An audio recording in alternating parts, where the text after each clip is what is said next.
live on your morning news at 8:30 on Spectrum News. Local law enforcement teamed up this year for Operation School Watch to make sure your kids are getting to school safe. I'm Kaylee Peterson, and coming up, how they're hoping to extend that program all year round. All right, Kaylee, we'll check in with you. And after banning them last year, hundreds of electric scooters are making a return to the streets of Winston-Salem in the coming weeks. The reason officials changed their mind and what they say will be different this time around. And officials are monitoring the water supply after another spill from the plant behind the Gen X contamination. What they're saying about the effects of the chemical. Good morning. It is coming up on 8:31 right now on this Thursday, September 26th. Glad you're with us. I'm Justin Quisenberry. And I'm meteorologist Ariella Scalise. This is kind of interesting. Yeah. We've read this morning. A company in the UK called Reaction Engines says its new plane will actually break the sound barrier. And what's cool about this is that it could reduce flight times up to 80%. So that means you could fly from London to Australia in about 4 hours instead of more than 20. Yes, and it'll be a while before you can catch one of these since the company is still building the test facility for the plane. But that's really cool, as if we can't already travel, fast enough. Like, being able to be on a plane is cool enough.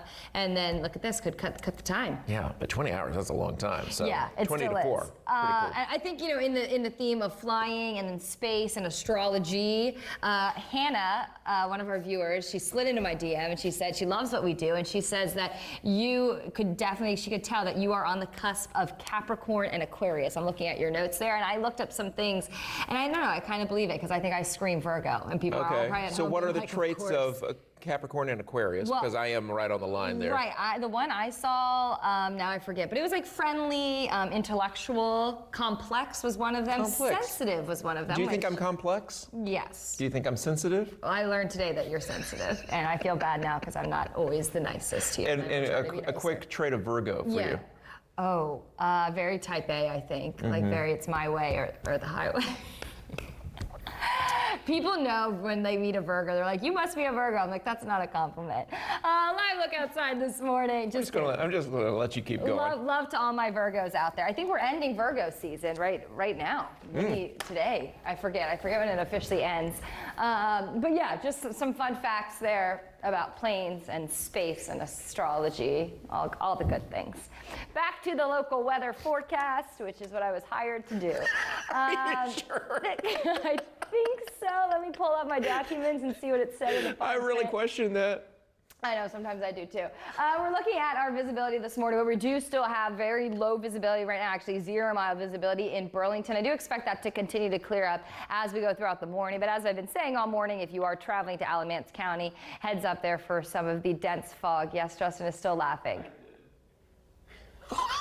Sorry, I guess it doesn't concern me. I'm talking to our producer. Okay.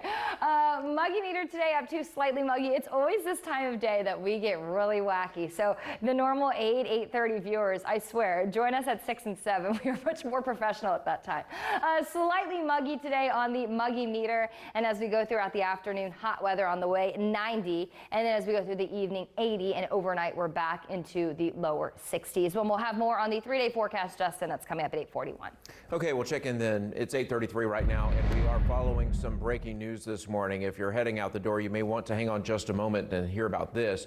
We're getting reports that I-40 westbound is shut down at Elm Eugene Street because of a car crash. Officials tell us there are injuries, but we don't have details on how the people involved in that crash are doing. For now, the Greensboro Police Department asks that you find an alternate route. And we are live in Greensboro right now at 8:34. Just over a month into the school year, Greensboro Police are reviewing the success of this year's Operation School Watch. Spectrum News reporter Kaylee Peterson joins us now live with an update on the department's efforts to make school zones safe even after that push. Kaylee, good morning. Justin, good morning. As you just mentioned, local law enforcement this year teamed up for the first couple of weeks for Operation School Watch, but they're still looking to continue that program. But first of all, joining me right now is Officer Price with the Greensboro Police Department. Thanks for joining us. Thank you.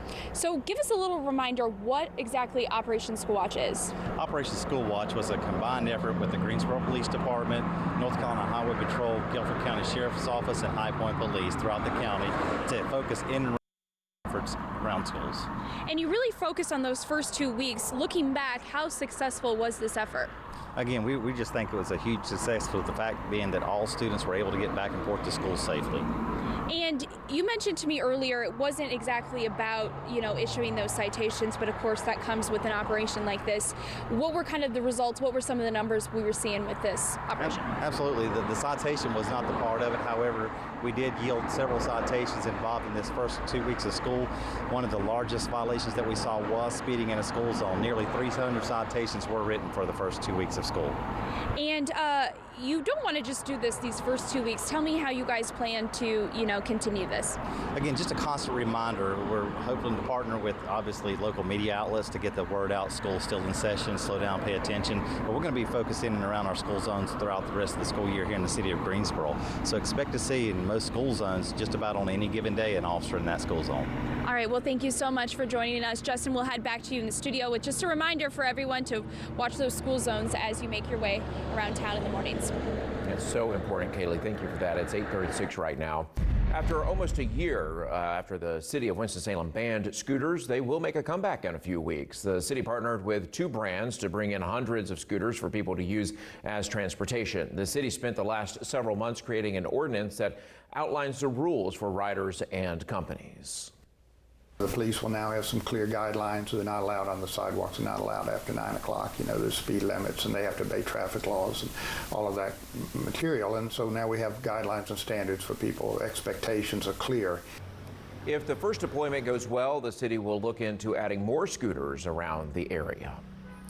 Another Chemours spill of an unknown substance in the Cape Fear River is leaving people with deja vu. Last year, the state fined Chemours for millions after the plant dumped contaminants, Genex specifically, into water supplies. With this spill, the Public Utilities Division has tested the water and said samples have not turned up anything problematic so far. Officials with the county say even though they are not issuing a boil water advisory or a bottled water advisory, they are still asking residents to take some precautions. We're asking our residents to do their best to conserve water, and that means no irrigation or no unnecessary use of water so that we can maximize the treated water that we have stored. Well, she says that workers will continue to test and monitor the water daily until they receive notification that they are in the clear. And of course, we'll continue to follow that and bring you any updates as we get them. Nearly 1,000 people gathered at the Benton Convention Center in Winston-Salem for advice on how to live life to the fullest. The Trellis Supportive Care Group held its Living Your Best Life speaker series yesterday. That included conversations about end-of-life care. Hospice care, being the cornerstone of what we do, is really about helping people live their best life. Nobody wants to think about dying or their final chapters, but to think ahead about what would be your best possible end-of-life experience. Well, this year's luncheon brought in some big-name speakers, including famed journalist Ann Compton and political commentators Mary Madeline and James Carville. Winston-Salem State University is launching a new fundraiser to increase scholarship support. The $1 Million Match Initiative takes a new approach to fundraising where donors will match every dollar between now and the end of the year for need-based endowed scholarships. The university hopes to raise up to $1 million so it can almost double the number of endowed scholarships at the school. Officials soft launched the initiative during the CIAA this year and raised close to $300,000 of the $1 million goal. They plan on ramping up fundraising efforts during homecoming week and WSSU's Giving Day in December. That's on a Tuesday. Winston-Salem native and NBA star player Chris Paul is back home. CP3 visited North Carolina A&T yesterday to share a prospective new class with students. The all-star point guard will partner with the school's College of Business to present case studies to students with a spotlight on sports, entertainment, and media. Paul thinks the lessons he learned off the court can help students. Even me being here, being able to answer questions, there's different endorsement deals or partnerships that I've done over my entire career that some of these students, they can get that insight. Like I said, I can't force Well, Paul will work alongside actually a Harvard professor for the class. He says a class he took at Harvard back in 2017 inspired the idea for this new course. Wake Forest University holds its annual Hit the Bricks fundraiser today. The event in honor of Brian Piccolo is an 8-hour relay with students, staff, and faculty competing to run the most laps around Hearn Plaza and raise the most money. The proceeds go to the Comprehensive Cancer Center at Wake Forest Baptist Medical Center. More than 84 teams competed last year, raising just over $60,000. This year, students vowed to register more than 120 teams and raise even more money than last year. Since 1980, student-led events like this one have raised more than $3 million for the Brian Piccolo Cancer Research Fund. He was an All-American football player and attended the school back in the 1960s, and he died of cancer in 1970. Today's event kicks off at 11 and runs until 7 tonight. And Breast Cancer Awareness Month kicks off in just a couple of days, but there's another triad event happening today that's getting a head start at celebrating the lives of women who have battled the disease. The Breast Cancer Center of Greensboro Imaging and Greensboro Imaging are hosting their annual Pink in the Park event today at LeBauer Park. The event aims to educate, support, and honor the lives of cancer victims and survivors. Vendors who provide products and services that aid in coping with the disease also participate. If you'd like to attend, festivities kick off at 10:30 this morning and run until 1.